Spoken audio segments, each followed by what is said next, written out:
So today we have Sam Thigpen, coincidentally the same last name as my PR gal. I believe she is yours as well. She is. No relation. So we have him here today with Sapphire Gas Solutions. So we want to know, who are you and what company do you own? And then we'll rewind it all the way back to hear how you got there. Sure, yeah. So Sam Thigpen, again, Sapphire Gas Solutions. I am the CEO of Sapphire Gas Solution and a minority owner of the business. It was originally my company, and I've sold it off to private equity and stayed on to run it over the years. We're a natural gas company that delivers liquefied and compressed and renewable natural gas to end users, industrial customers, heavy-duty fleets, trucking, to get off of diesel or fuel oil. So it's a cleaner solution, lower emissions, cheaper cost. Okay, know a little bit about this. Sean does. Yeah, I should have done that for a while. Wish I would have met this guy about a year ago. We were looking for all kinds of solutions on how to get the natural gas to the remote areas that we were fracking in, because of course there's like very few stations in Haynesville, Louisiana, West Texas, none in South Texas. And so it was really tough trying to find a supply chain to fix our issue of trying to stop and go get gas 60 miles outside of the well site. It just didn't make any sense after a while. And so we've kind of slowed down on buying natural gas trucks, and we've sold a lot of them, but would have been a good solution. We were looking for everything. I mean, we were talking about building stations, but nothing really made sense numbers wise. And so just because our locations are so remote, it was a tough business to try to make work on the locations that they have in the middle of nowhere. Yeah, and that's exactly why we got into business doing what we do. I mean, so I started this entire business in 2005, but we got into what we call the virtual pipeline solution in 2011, 2012 for that exact reason. You know, people were looking to use natural gas more, getting off of diesel, getting off of fuel oils, trying to clean up emissions, lower cost. But you're right, the infrastructure is not there. So that's where we came up with the idea that we could bring the infrastructure to companies, people, end users, mobilize it. And then when they got done, or if that area played out as oil and gas company areas do, then we could just pick our toys up and move somewhere else.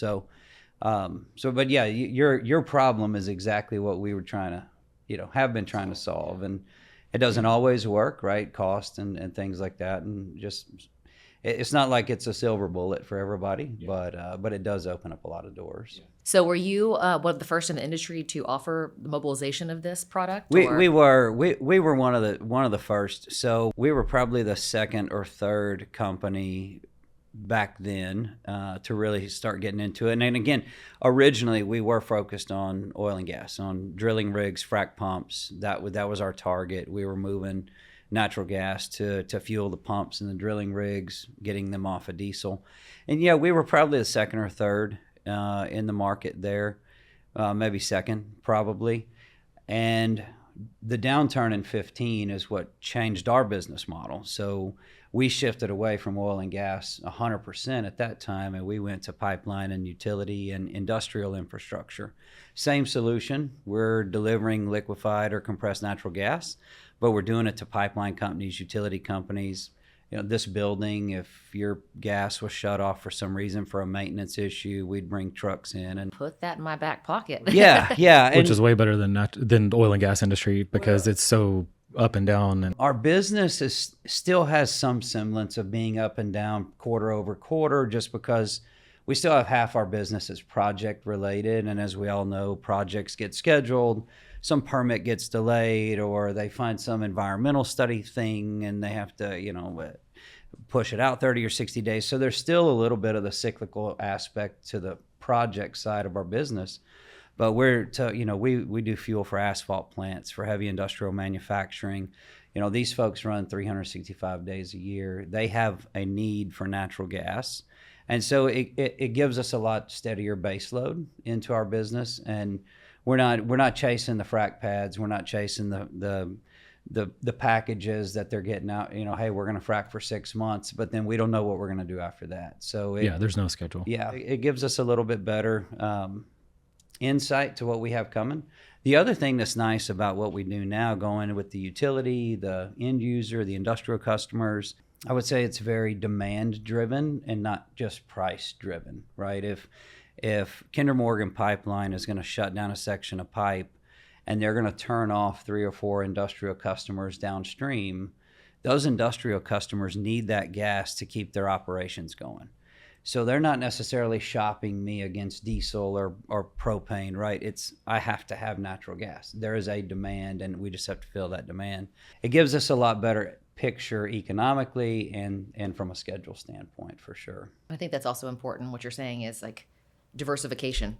Oil and gas, as everybody knows here in Houston, is so up and so down. And a lot of companies end up having to file for bankruptcy because they can't withstand the ups and the downs, like you said, of 2013 through 2015. Yeah, that's but right. Being in all these other industries really helped you to stay afloat all this time. But I was reading your story, and there was a time, because that's the whole premise of this show, is the success formula. How did you make it past that point in your career when there was nothing left? You were about to foreclose on your house. Most people would have given up and taken a job at, I don't know, Starbucks or Taco Bell, but you kept on that train. You had to let go of your team. And I want to hear that story of how you made it through that really, really hard time.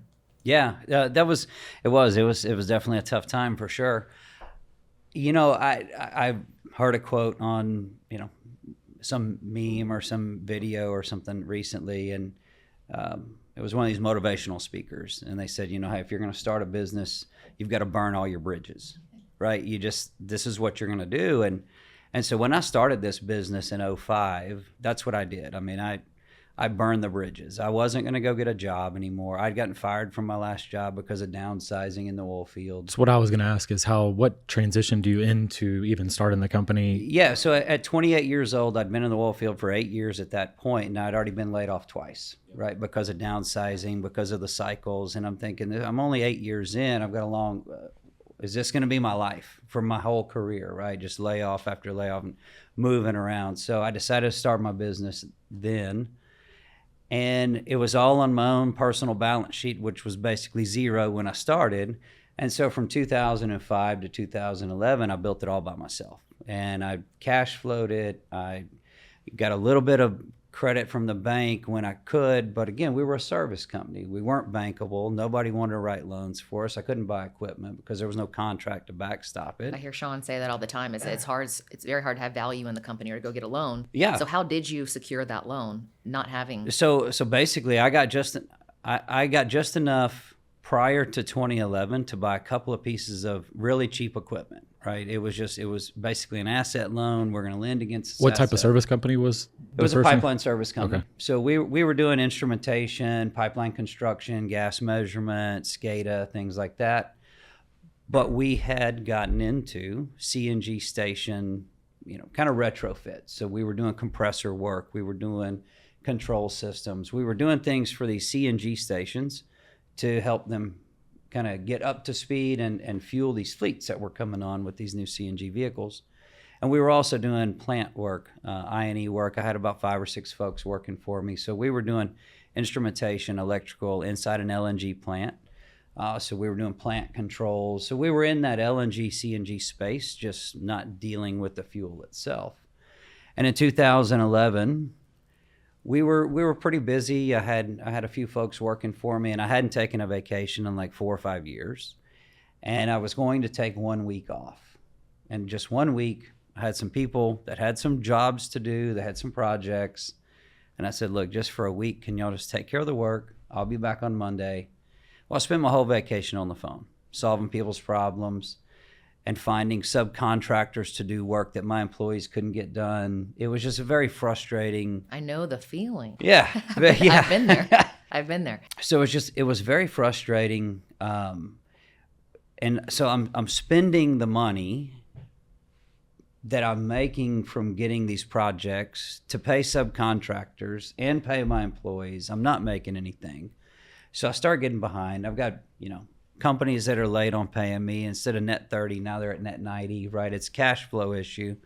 And it was just this perfect storm in kind of August 2011. And I came back from vacation. I called everybody into my conference room. I had 6 or 8 employees at that time. And I told them all that Monday they were all fired. And the question I got was, okay, well, we all have company trucks. How are we supposed to get home? I said, not my problem anymore. And that was the end of it. And I said, okay, from 2005 to 2011, I gave this a run. I had a decent little lifestyle. I understand what it's like to be a business owner. To your point, I can either go get a job or I can just start over. And so from August of 2011 until February of 2012, I worked every single day by myself for, 14, 16 hours a day, just doing what I could do to try to pay bills. During this time, Waste Management had an opportunity to build a CNG station in Conroe where my shop was. And so I thought, okay, this is great. It's right up my alley. This is like November of 2011. This would be a good $350,000, $500,000 job for me. I'm a one-man show. I'm going to go to this bid meeting and I'm going to try to see if I can get a portion of this construction. So I go to the pre-bid meeting. I leave there. The head engineer calls me and he goes, hey, you're the only guy in the whole meeting that even knows what CNG is. Can you just do the whole construction project? Now, this is a $2 million job. It's got civil, electrical, mechanical. I don't know anything about civil and But you electrical. are going to figure it the fuck out at this point. I was. So I tell the guy, I said, well, I don't know how to do all that. And he goes, look, just get some subcontractors. I'll help you through the process. He said, just go find some people to do it. So I went and found a civil guy. I said, look, here's the thing. I've got this $1 million civil work. I don't have any money. I can't pay you until I get paid, but will you do the work for me? Oh, yeah, sure, we'll do it. I found an electrical contractor. I said, look, I don't have any money. I'll pay you when I get paid, but we've got this project. Will you do it? So I assembled this little group. At least you were honest from the very beginning and I was told them, straight up. This is where we're at. I'm working from my house. That's it. Yes. My dining room table is my office. I got all this shit in my garage. Yeah. We've got to make this happen together as a team. And that was the thing. And this was a really cool project. It was something new in Conroe that nobody had ever done. Nobody had built a CNG station in Conroe. It was with Waste Management. Like that's a company that everybody wants exposure. Which they converted all their stuff to CNG basically all over the country, right? They did. So, yeah. Yeah. So when you say a station, this is like a gas station for That's right. gas, Yep, not exactly. gasoline. All their garbage trucks and waste trucks are... Now they are? Mhm, Yeah, they were one of the first movers as far as large fleets to put a nationwide initiative out to go CNG and get off of diesel. Yep. And so, they had all these trucks they had ordered. They needed all this work done in Conroe. And so I put this bid together and I win the fucking thing. So now I've got a $2 million construction project. I'm a one-man show. And you're all in at this point. And I'm all in. If this doesn't work, that's it. And yeah, exactly. So that was kind of that was the second time I went all in this business. The first time was 2005 when I just started it. And this time now it was for real dollars, right? This is a $2 million contract. There's penalties if I don't deliver. Like there's a lot on the line at this point. And we started construction. We built the facility. And by May of 2012, it was up and running and it worked. It worked. And I made money. My contractors got paid. Everybody was happy. And that was kind of the kickoff of the business that we have today. But that was where I was. Yeah, it was either lose the house or take a chance on this construction project and hope I can do it, because otherwise, I'm just going to have to shut it down and go get a job at Starbucks. So I have a question about terms. We've talked about this in other podcasts, but I don't know, what's going to come first as far as the order. Some people don't know what terms mean. Some industries you get paid cash on delivery or as the item leaves your store or as the service is performed. But in oil and gas, a lot of the terms are within 60 or 90 days. You had a net 30 with your clients. For the people who do know what terms are, how did you handle them paying late? Because you can't piss off your customers because there's only a select few amount of customers. That's right. That's right. So what happens when they don't pay? Do you charge interest? How do you have that written in your contracts? I mean, obviously today we've got interest and things like that. We're much more sophisticated in the way we do that. Back then, I just stayed on the phone a lot, begging for money. Hope for the best. I ended up spending the time to build the relationship with the folks that could help me inside the customer, right? I might be dealing with a project manager or an engineer or some supervisor or some manager, and they're not the one cutting the check or issuing payment. But if they can be my champion because I am doing a good job for them, it was just about building that relationship. Hopefully they pay you before the other guy. Because Exactly. of the relationship. Yeah. And because a lot of people don't understand, like if someone's paying it on a net 90, on a net 30, this could be the make or break of your company. no, that's exactly right. And again, I was young. I had no background when I started this business. I didn't come from a family of entrepreneurs. I literally had to figure all this out. The first guy I ever hired, I told him like on Thursday, I said, I'll have to pay you tomorrow. I've never written a payroll check before. I'm going to pay you. And then if I fuck it up, then we'll fix it next week. And he was like, okay, that's fine. Right. Did you not take payroll taxes or I anything? actually you know did his anything payroll about it? correctly. Okay. Yeah. I researched it and I figured it out, and I got him a little QuickBooks program and I wrote the payroll check, and QuickBooks kind of did everything for me. So, so I figured that out. But when I won Entrepreneur of the Year in 21 for the Gulf South region, the judges in the interview asked me at the very end, they said, hey, in 5 seconds, what's the single biggest accomplishment you've ever had as an entrepreneur? I want to put you on the spot. And he goes, most people can't answer that question. And I said, well, I can. I said, I never missed payroll. I said, I didn't pay myself, but everybody that's ever worked for me always got a check. So even when you sat those 6 people down at, I don't know, your dining room table or wherever you were working at the Yeah, time, well, we actually had a at little the shop office. at the time. Yeah, so I had a little conference So you room. still made payroll. You just told them like in advance, like this is your last one. Yeah, that's it. Yeah, that was always really important to me too with my business too. That's why I stockpiled everything, didn't pay myself for a long time, and just did odd jobs to pay myself because the pressure, and a lot of people don't realize that until you are, a business owner. Yeah. Of having to feed 6 families and how scary that is. So at that moment, I'm sure you just wanted to crawl and hold and die. Oh, for sure. As you're For telling sure. them this. At the same time, good luck Uber home. If there Yeah. even was an Uber, taxi home. There was an Uber back then. Yeah. So. But that's the hardest part, where most people would have just given up or gone into a deep depression, of look at what I just did to these 6 people and now I've lost everything. But you didn't. You got Yep. back out there and then were awarded that huge contract. I think I read it was $2.2 million. Yeah, it was like 2.2. And then from there, when that one was successful, were you a part of other projects or leading people or consulting them on other? So from there, we picked up a little more construction work. I started hiring folks again in 2012. I actually found a business partner in 2012 that was owner of a bank. And so he saw really the potential here and saw. Good business partner to have. Yes, very good business strategic partner there. to have. And so, he saw the potential. He understood, number one, the grit, right? My grit to go get this done and to do it well, to turn out a good project and get paid for it. And then he saw Waste Management and these other companies making this transition. So so that was my first business partner. So from there, we actually started getting, some real banking instruments in place. We started getting some real finance strategy in place. Very small scale, but at least there was a strategy. At least we had resources, and we could handle the growth. We did that, and from January of 12 until April of 14. And that's when we were big in the oil field. So 12, 13, early 14, frac pumps, drilling rigs, they were all converting to natural gas. And so, my business partner understood, again, we're not bankable for the high level of equipment, the high spend for all this equipment. So that's when we reached out to the private equity markets.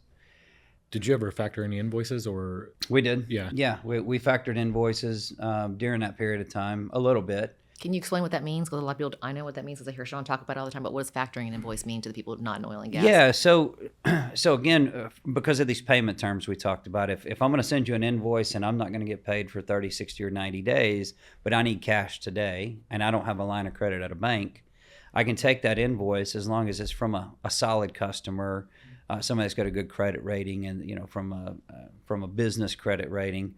And I can get a loan against that invoice, and they'll charge me a fee for that. So now I can get cash today for an invoice that's going to get paid in 30 or 60 days. And what kind of percent does that look like? What are you giving up? 5%, 3%? No, it ranges. It probably depends on the credit risk of the client and also the industry. Could be anywhere from like 1.5 so pretty low. to 3. Well, it's not, because it's every 30 days you're paying that. So 15 to 20% interest cost if you. But that's like credit card processing fees in our industry too.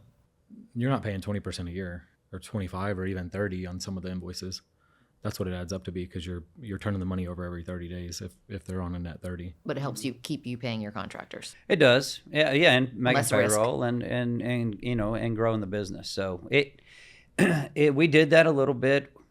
I will say the great thing, we never had to depend on that. We used that as a tool to kind of smooth our cash flows out, and we would only do it when we really needed to. Yeah, and if you're so starting that- a bunch of jobs at one time, or Exactly. yeah, we had to use it as you grow really fast. You have to use it at times, but then once you have a bunch of jobs going, you can usually back off of it and you don't need to use it. But it does help you grow instead of trying to go set up a bank loan or a line of credit. you can just go take your invoices because somebody's lending you the money based on the receivable. And so it's easy to go out and just say, hey, lend me money on this piece of paper. And so they'll lend you 90% or 95%, I guess. And the risk falls on them if the client doesn't pay. Yeah. Well, no, then you're signing a personal guarantee Okay. and most of the time. And so it's still on you. That's why you want good clients that are going to pay. So Waste Management's going to pay. Those are like AAA guys that are, that you're going to get your money. So the person lending on the invoice would be gladly to lend against Waste Management or anybody else. Yeah, and in the oil and gas space, that was the nice thing is if when it comes to factoring, if you're working with a factoring company that deals in the oil and gas space and they know their 60 or 90 day payment terms, but they know they're going to get paid because they probably have hundreds of other companies doing the same thing that are small vendors to these, large scale oil and gas companies, and it just is the way it is.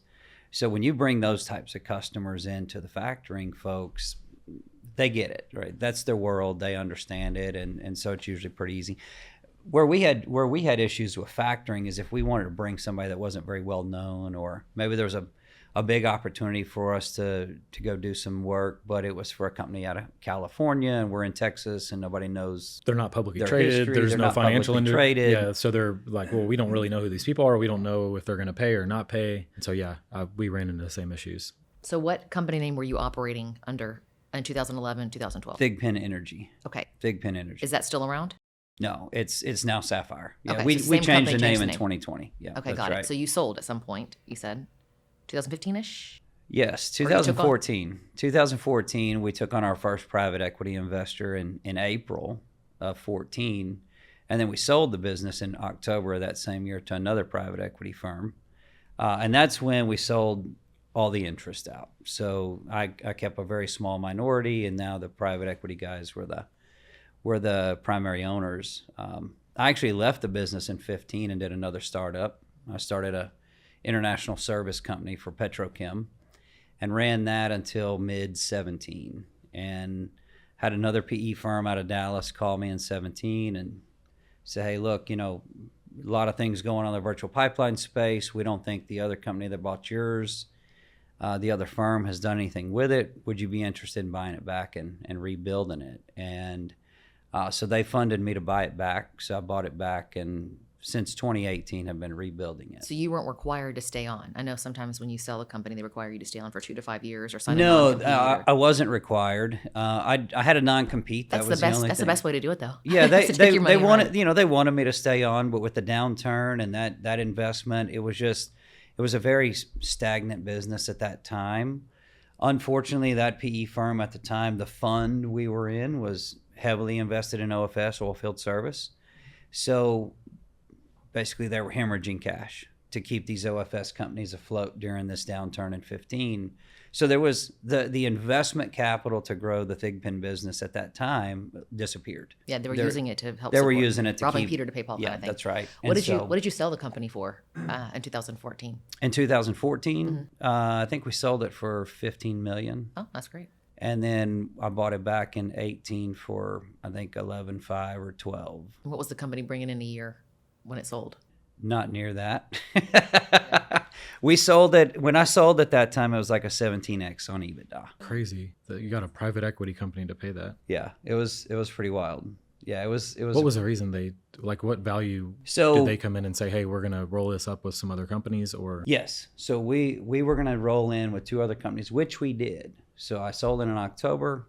By November, we had rolled 3 other companies up. I had taken over as the CEO of this conglomerate, and we were 100% invested in the oil field in South Dakota, in North Dakota, in the Permian, and in the Eagle Ford. And it was power generation, gas processing, virtual pipeline, and we were going to package all of this up to basically take flare gas, clean it up, use it for power gen, use it for drilling rig, frac pump fuel. So it was a great program. That was just 3 months before oil went to 20-something bucks. So we put this entire program together, and 3 months later, it was worthless because we were hemorrhaging cash, being exposed in the oil field. So we shut the North Dakota business down. We divested all 3 companies away from each other, shut one down. The other one stayed on to do power generation. And then Thigpen went back to doing virtual pipeline at that time for pipeline and utility companies. That's when the shift happened for us to get away from the oil field and then just provide LNG and CNG to the utility companies. It was a great plan. It was just really shitty timing. So that was 2014. What caused the oil and gas to go down so low that year? I can't remember. I remember that being a bad year for real estate because Sean got stuck with $10 million worth of properties that year. So I remember that year very well. He had 5 houses that he was remodeling in the Memorial area at $2 million a piece. And he's like, well, shit, we're moving into them one at a time until they sell. But I know nobody was really spending anything that year. But what caused oil and gas to dump to $20 a barrel then?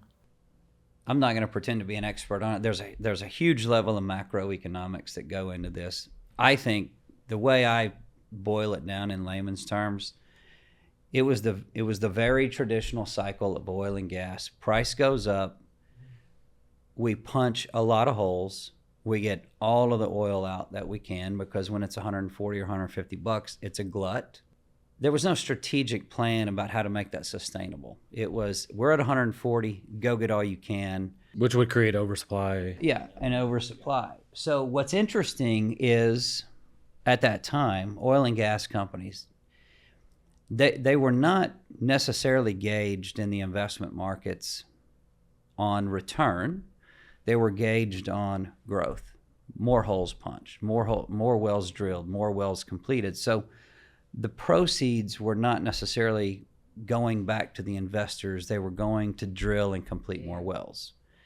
The difference in where we are today in the oil and gas market is that's not the case anymore. Now, you've seen over the last few years a relatively stable price in oil. It's 70 to 85 bucks. It kind of floats in there. And it's because now these E&P companies are gauged on return to investor. So they get the profits from the oil and gas production, and it's not just to go drill more wells. They're reinvesting only a small portion versus everything. Yeah. Hey, let's give the investors some return again, and then have, yes, a small portion to keep growing the oil and gas production. But it was really a different time back then. It was very much take all the profits, drill more wells, get more oil, and keep doing that.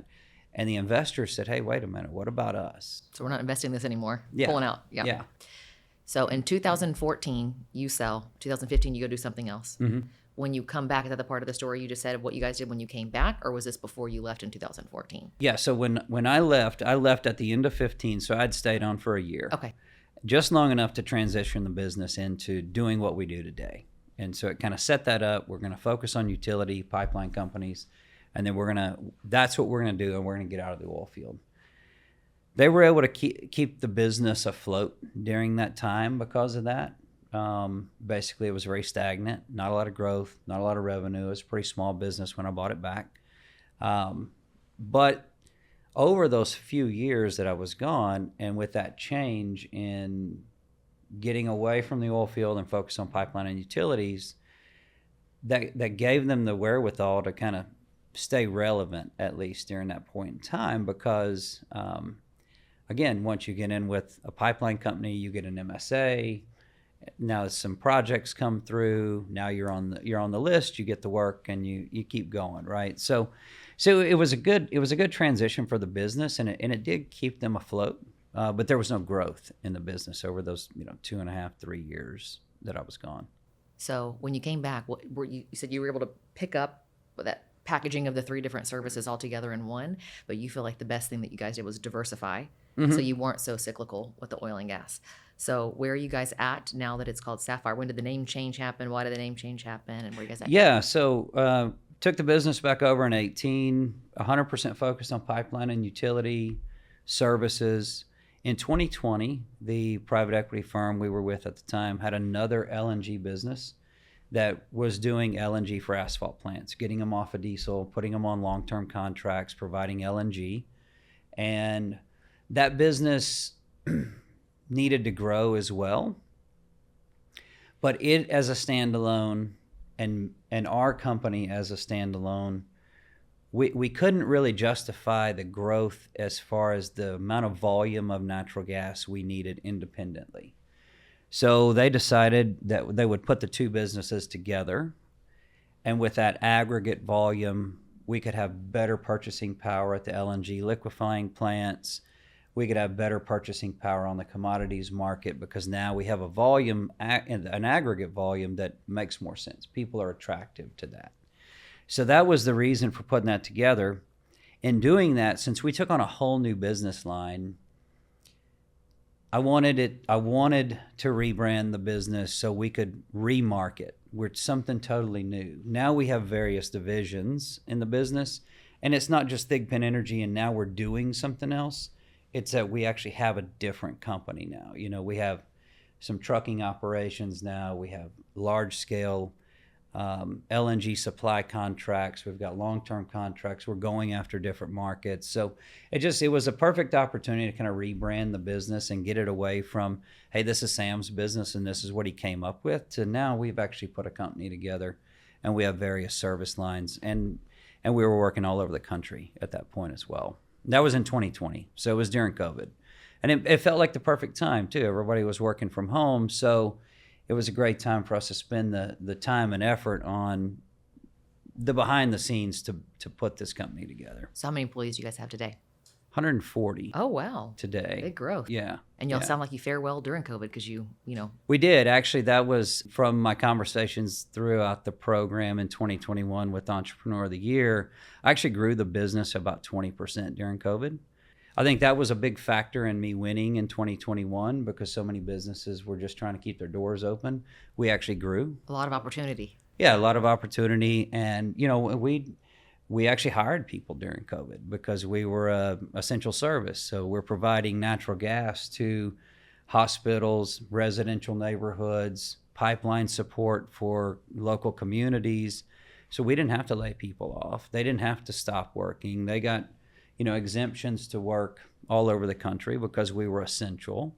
So it kept our growth going. And we were actually one of the few companies that worked in New York City during COVID because we do work on Long Island. And so we never stopped going to New York during COVID when everybody else was shut out. So it was very interesting. I was actually in New York during COVID and we got off the plane, and me and the other 40 people on that plane were the only people in LaGuardia Airport. It was completely shut down. It was us and the National Guard, and it was only essential workers. And I'll never forget this. On that first trip to New York during COVID, I was going to a meeting in Manhattan, and I crossed the sidewalk at Times Square, and I was the only person in the crosswalk. It felt like Vanilla Sky. Have you seen that? I haven't, but I know what you're talking about. They shut down Times Square for that, and he's just like walking around by himself. Yeah, it was just this ominous feeling. Yeah, end of the world. Like, when do you ever walk through a crosswalk in New York City and not have another person? So that was a very, very interesting time, but it was great. You know, I wish I could sit here and say, oh, that was my grand plan. I was going to make this so if anything ever happens, we're essential. We didn't even know what that meant. We didn't know what essential workers were. Well, makeup was definitely essential. I was down here packing orders because that was definitely essential. And I found out later on that I wasn't even supposed to be doing that. Not my employees, not even me. We were essential too, but there was no work. But didn't you haul grain or something at some point, or we chemicals? We tried to diversify a little bit, and it did a little bit of business, but it wasn't. Sure. Yeah, we had zero work because all the pipelines were backed up, and nobody was fracking anything. And so the scary part was like, you just don't even know. It's like, well, is the government just going to keep it shut down for years, or is it 6 months? And so you have all these people, you have all this overhead, and that was our struggle. But luckily one of our customers like started coming back a little bit early, kind of just inched our way through it and slowly climbed back out of it. It was about 3 to 6 months before you were really working again, maybe even longer. There was like 6 months or 5 months with zero revenue, like zero. Wow. Which is terrible. Oh, yeah. And then, you had of course. You had 100 employees at that time too. I think we had over maybe 250 or something, but yeah, it was tough. But you were able to keep them on. We did. Most of them? Yeah, we kept, well, not the driver. Not a lot of the field guys, but everybody else we kept. And we were able to inch our way through it and slowly climb back out of it. But yeah, that was a weird time when you don't know, that you have no control, where you can't do anything. Right. It's like, was the government going to keep the country shut down for 5 years, 2 years? Like I 3 knew years? it wasn't going to be 2 weeks. I knew that. Right. Like, and it just, and then that's the other thing that's the other thing that discourages you. It's like every month that they're like, oh, a couple more weeks. Longer. Oh, another month. And you're like, Like you can't even make a good decision. But didn't you guys get a big chunk of employee retention credits from that? Oh, here, I didn't get that shit. No, we got a little bit of the PPP stuff, sent in all our payroll information. They gave us a little bit, and we burned through millions of our own money just trying to keep it going. So it wasn't. I mean, it was beneficial. It helped us spend less money, but yeah, it wasn't enough to keep everybody, which we did anyways. But that was a tough time. Luckily, you were able to grow. I'm sure there's certain type of businesses that boomed during COVID. And then a lot of mergers afterwards too. Yeah, A for ton. sure. I Oil and listened to gas is Sean. getting crazy right almost now. like to the Every point. week is Yeah. How come the it's not be a players monopoly at this yeah, point? it's just getting like just smaller and smaller and smaller and less customers, and so I don't know where it's going to end up. Yeah, I don't either. I think it's very interesting. We've seen, weird. I mean, numerous mega mergers are happening. Every week or two. It's a very interesting world right now. Yeah. They we don't piss off your customers because there's only going to be like 2 to choose Yeah. from. Yeah. Well, or they're the ones buying somebody else, and then I mean it's a weird time. Hard part in oil and gas is like if someone doesn't pay because there's a downturn, you can't like say, well, I'm going to sue you because when it comes back around, that's the only one left. Right. You're like, oh, well, sorry about that. What I said earlier. Here I Yeah. am again. You mentioned Gulf Coast Entrepreneur of the Year. Tell me what that is, how you won that award. I've never heard of this before. Yeah. So EY, Ernst & Young, Oh, yes, I have heard that. they have this program. I think this coming year is 40 years. This will be the 40th year this year that they search.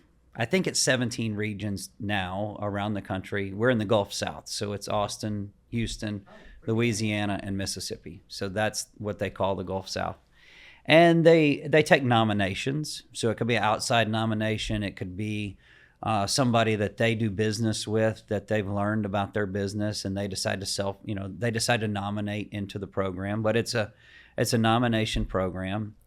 Each year there's probably 90 to 100 and so nominations and applicants. We go through a program, and you look at your financials, you tell your story. So there's an evaluation period, and then a group of judges narrows that down from the applicants to the finalists. And so like this year, we had about 40 finalists out of 105 candidates. And then you go into an interview process. So then the actual entrepreneur sits down in an interview process with the panel of judges, answers questions. It's all very rapid, very fast-paced. It's a 20-minute interview, so you have to cram a lot of information in a very short period of time. And then the judges go back and they select the winners. Each year there's probably out of 100, let's say there's 10 to 15 winners in the region. And it's usually By category. kind of by industry, Okay. right? So not officially, but that's kind of the way it works out is you kind of don't have 2 energy people or 2 real estate people or 2 tech people, typically. So I actually didn't know about the program in 21. I was nominated by another private equity firm that I've never done business with. One of the ladies that was a director there knew about our business, and she told me she wanted to nominate me, and that I needed to go online and fill this application out. Okay, it's fine, I'll do it. I had no idea what I was doing. When the interesting thing is, I went through the entire process, and it was still under COVID regulations, so nothing was in person. So I never had an in-person discussion. I never met with anyone from EY. Everything I did was virtual, email, Zoom calls, whatever. So when I found out I won, it was over a video conference, and they announced my name, and I'm sitting in my office at my house, and I was like, well, that's cool, I guess. I mean, I don't know. I've never met anybody here. I don't know what this means, right? And that was in, I think, August of that year, and I didn't actually get my physical trophy until October, when they could finally meet me in person. So my entire year was I thought, oh, well, this is a really cool award, and I appreciate it. I'm going to put the trophy up, and it's neat to be recognized, but I had zero idea of the scale of this whole program. So the next year, everything went back to in person. And so they invited me to start coming to the networking events and the parties and the ceremonies. And I realized everything I had missed, because there was networking events for the finalists where you get your award in person and they tell your name and a little bit about your story in front of all these people. And then just like we came back from last week, then there's an award ceremony. It's an actual gala where you're announced on stage in front of all of these people and you get your actual award for being announced a winner. And there was so much more to the program that I missed by being virtual. You got gypped. Yeah, but I'm a judge now, so I've been a judge for the last 2 years.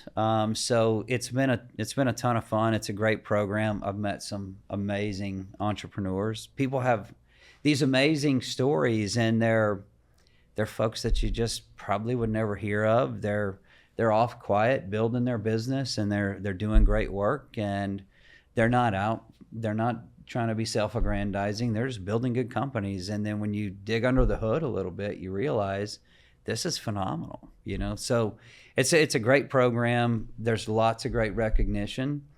And it's a great opportunity to network with amazing, successful entrepreneurs. You're also in Inc. 5000 too, right? That's right. Yeah. So we made the Inc. 5000. This is our third year of making. So we made it in 2019 or 2020.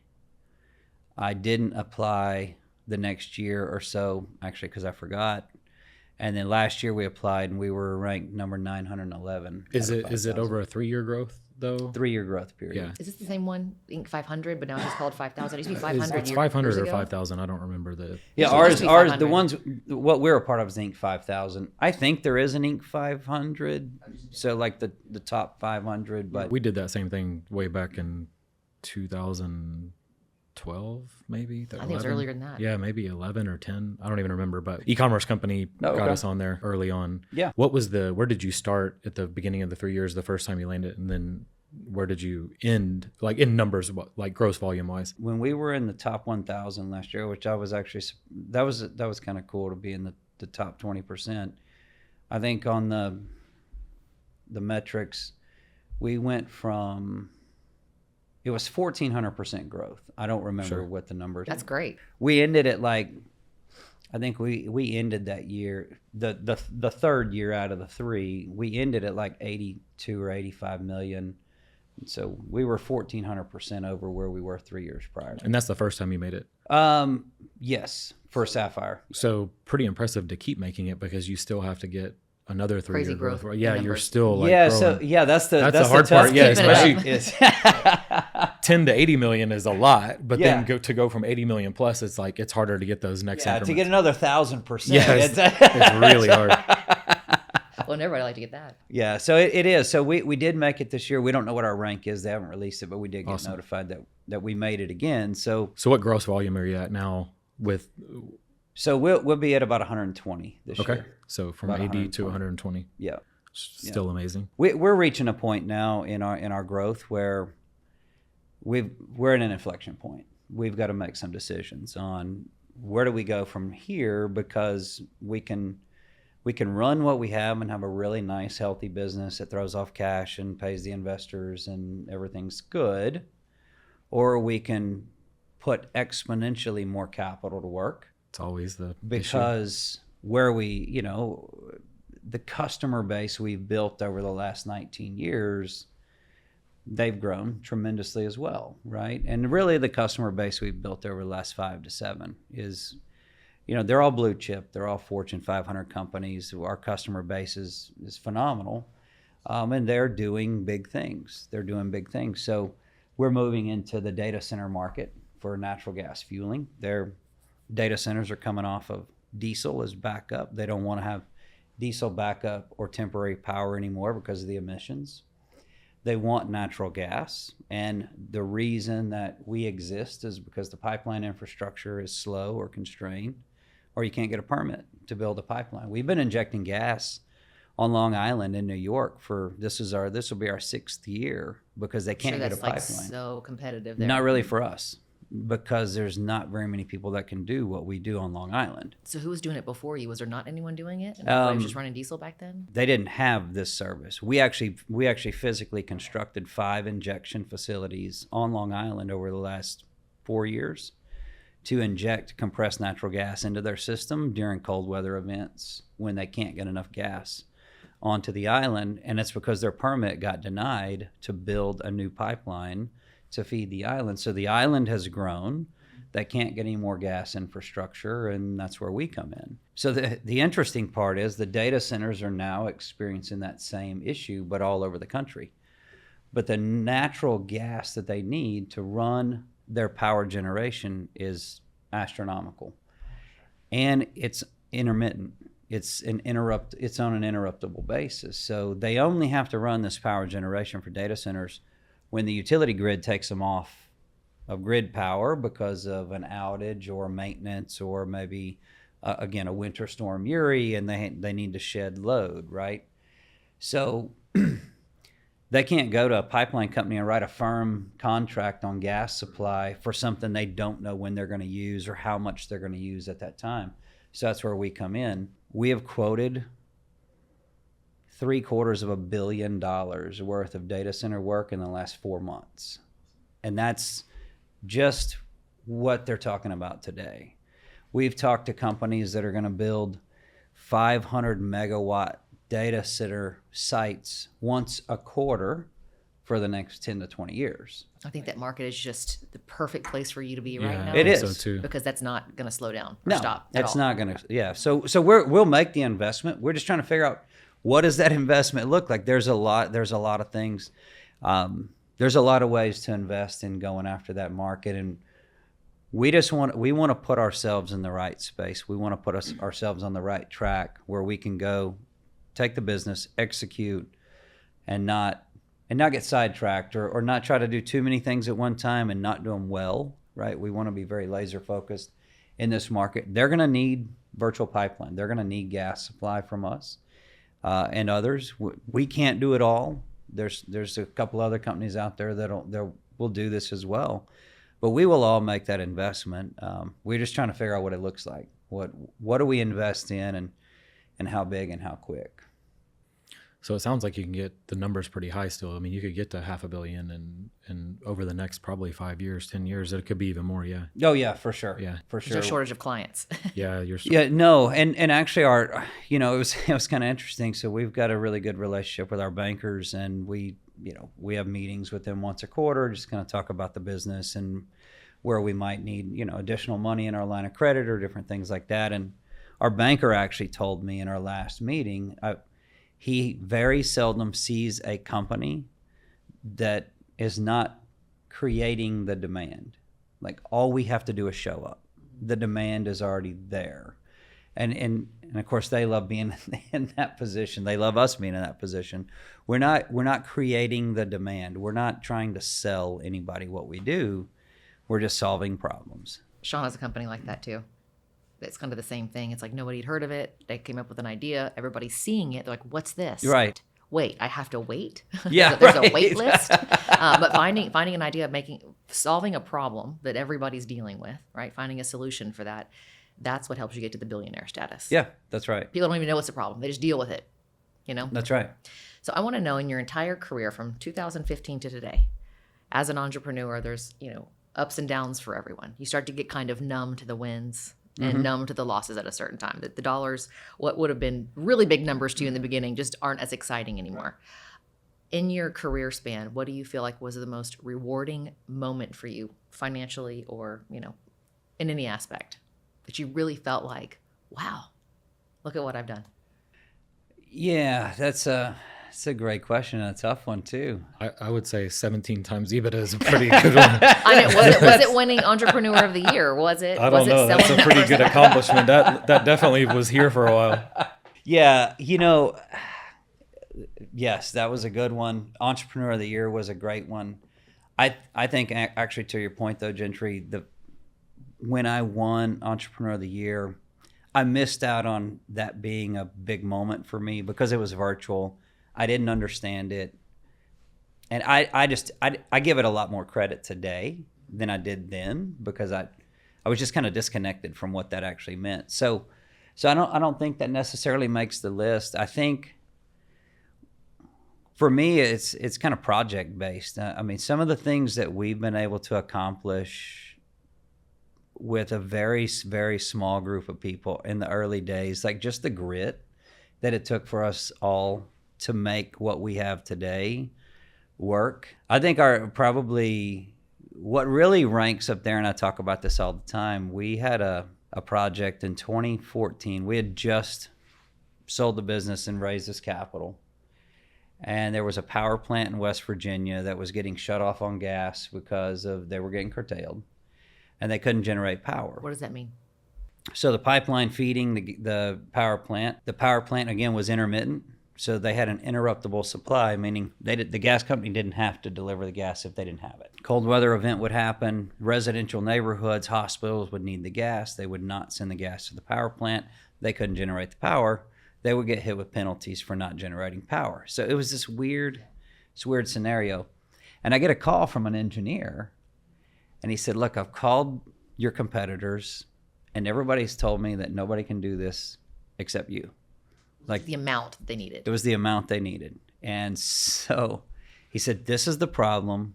We think LNG would work. We need you to run this power plant when their gas pipeline is shut off. Yeah, no pressure. No pressure. I said, okay, well, yeah, sure, we can do that. When do you need it done? He said, in 90 days. I got off of the phone. I did not own any of the equipment. I did not have a supply contract.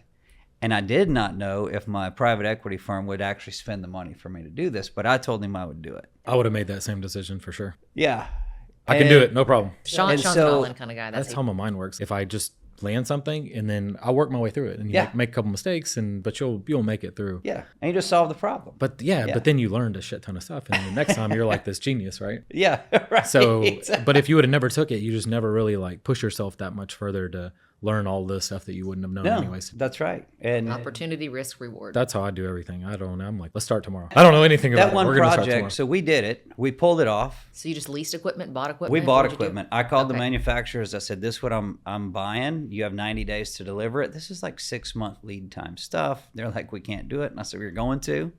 And we literally took the equipment from the factories to the job site and did the factory acceptance test on the job site because we ran out of time. But we fired up, we fueled them, and we were there for 2.5 years as a backup supply for that power plant because it worked. And I'm sure you were cheaper than their penalties. Absolutely, we were. We were absolutely cheaper. We left a lot of money on the table, actually. Looking back, I know that now. At the time, we just thought this was a huge opportunity. But I'll never forget, I was sitting in the Pittsburgh airport, and I sketched this layout on a napkin. This is a no bullshit napkin story. And I emailed that napkin picture to this engineer, and they took it.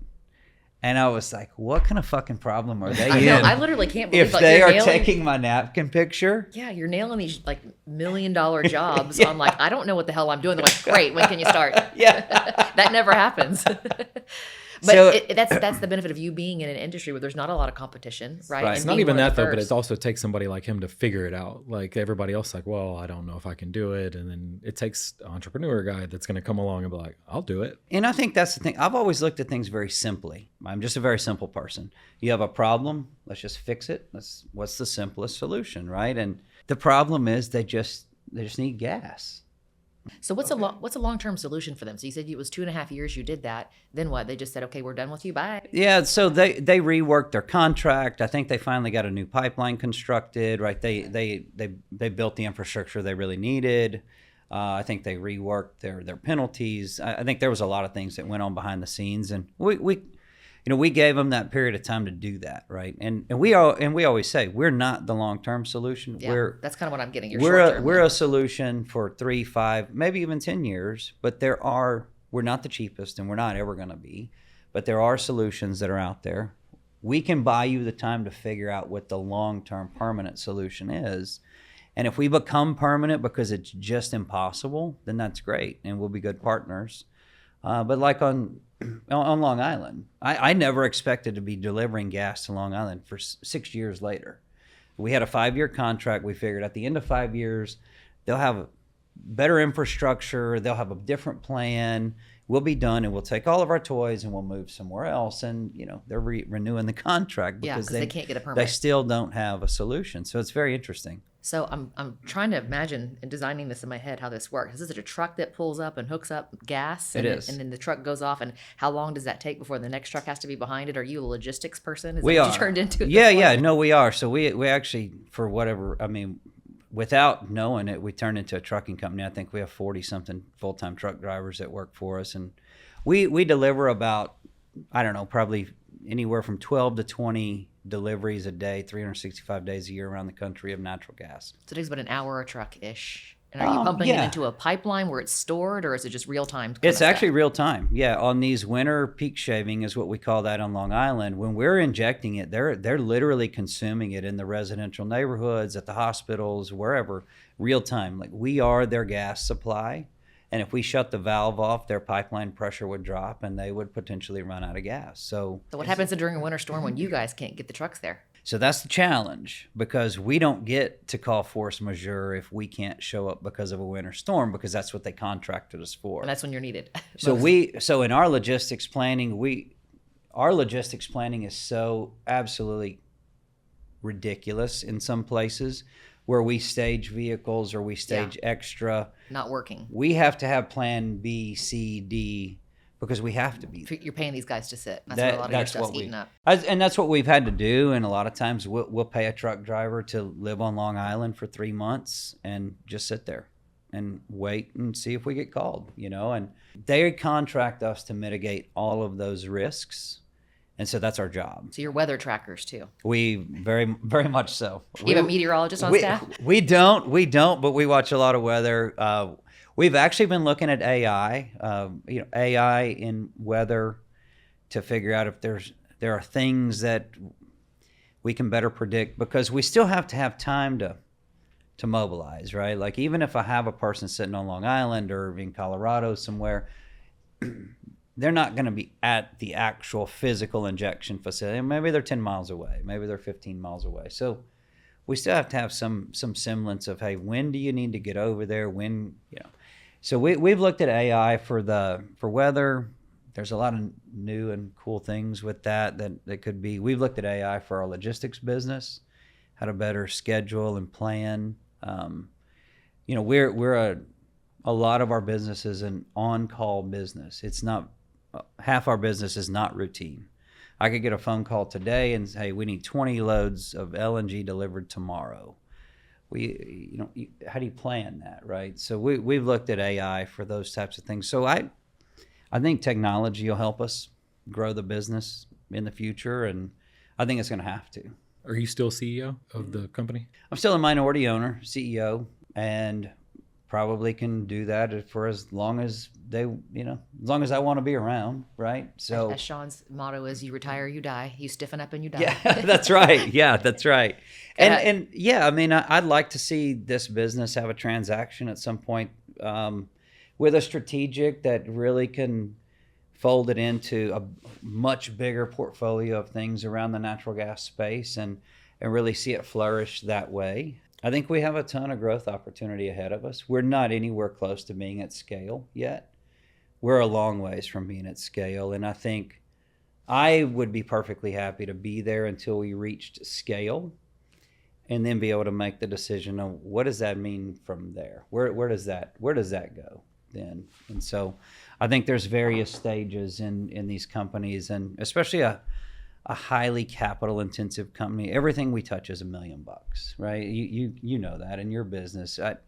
If something comes in at less than $1 million, I'm excited. I'm like, wow, that's cheap. It's not, but it's just everything we touch is so expensive, and it's constant capital. And we can spend $5 million on equipment and it'll go to work tomorrow. And the next job that comes in, I need another $5 million worth of stuff. And it's just this constant churn.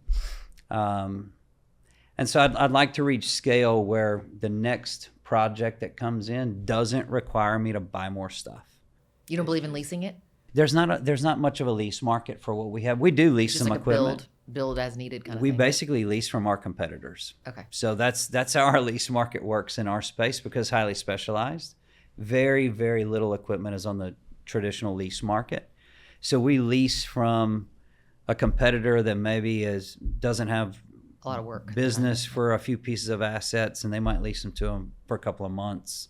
That's how and then we do the same thing for them. So your competitors are your friends? They are. It's a very small space. We only have, there's really only 5 of us that do what we do at the size that we do it, and there's really only us and 2 others that have the breadth of service that Give we Sean any ideas. do. He's like, not interested in more trucking companies, no? I would have talked to Sean about taking over. I got enough companies. That's a hard one to. Yeah, we can look at it. We run probably 400 or 500 trucks a day. Yeah, there you go. But switch back to mostly we own all the equipment, and we used to be employee heavy on the trucking side, and then now we bring in some third parties, but they pull our equipment. Yep. And it's all of our on-site equipment, but we still manage all those trucks every day and basically lease them the equipment. And so that's how we're able to scale with the ups and downs of the fracking side. Because again, like you said, it's like, hey, we got to start tomorrow. Yeah. It's like, how do you plan for that? And then it's like, hey, by the way, natural gas crashed. We're done for the year. It's like, okay.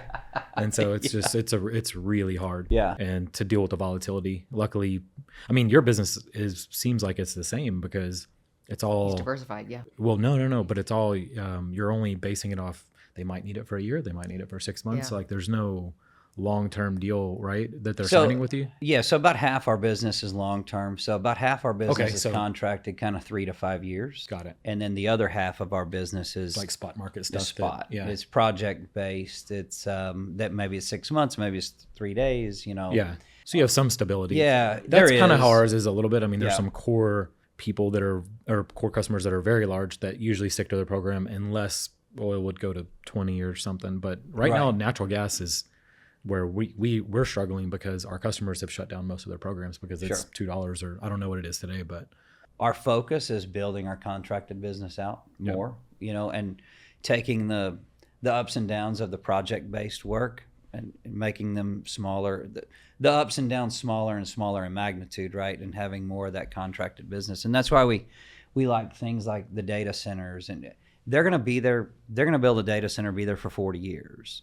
They're going to need that gas supply as a backup for their power for 40 years. These are longer term things that, yes, the supply may be wild and crazy because they're only going to use it 4 or 5 times a year, but it's a customer that's long term. We can depend on that customer, not really have to resell every year. When I took the business back over in 2018, there was 0 contracted business in the company. yeah, that makes Everything was too hard to operate with. Jan 1, you resold everything for the year plus, right?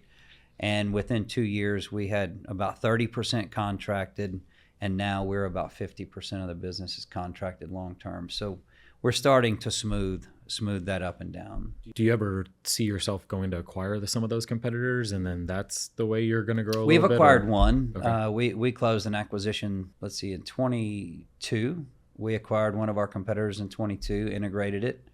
That went well. We've looked at a couple others, just didn't see the value in some of them. And the competitors that are really, really our real competition in what we do, they're a lot bigger than us.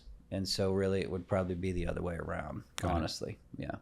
They've grown some really, really large businesses. So yeah, there's our market from a competition standpoint also it's very regional and it's very kind of focused. So we might do 10 services and our regional competitor might do 3. So when they want to sell that business and I'm looking at how do I value that, it's just not a huge uplift in our business for what we'd have to pay, And so it'd be easier for me to just go invest a couple $1 million and build a facility, hire a bunch of salespeople, and then just take business, than try to pay some multiple when I'm not really going to get a huge uplift. So that's the kind of interesting part in our space. You're telling me you're not going to pay 17 times EBITDA for? I would never pay 17 even. I still don't know. I don't think I've ever heard of a multiple that high. Not even in cosmetics, except for 10. It's like tech stuff maybe, but not too much in the service No, business. That's like insane. It's So wouldn't it be nice if you could get that now? yeah, that would be great if I could get that Today? now. My PE guys would love me That'd if be I could get that worth now. retiring for that. Well, I thank you for coming out today. I know it's a bit of a drive for you. Last time we had this scheduled, we had force majeure, however you say that. The world, Noah's Ark I had came to call to your house. Yeah.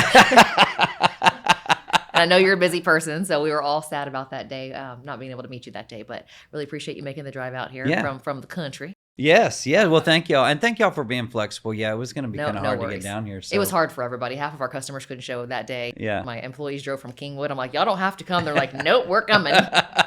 So they made it happen. But Well, thank you for having me. I Thank loved you for hearing your having me. story. I love learning about oil and gas. I hear Sean talk about it nonstop. So I feel like I can actually hold a conversation in the oil and gas industry, even though you're even beyond that. So I do love learning about what I thought, once before was a very boring industry, but it's Yeah. how the world turns. So, That's right. That's right. Yeah. well, nice meeting you. And I'm Nice sure to we'll meet have you you. back to hear what happens when you sell for 17 bazillions. times. Yeah. One day. Yeah.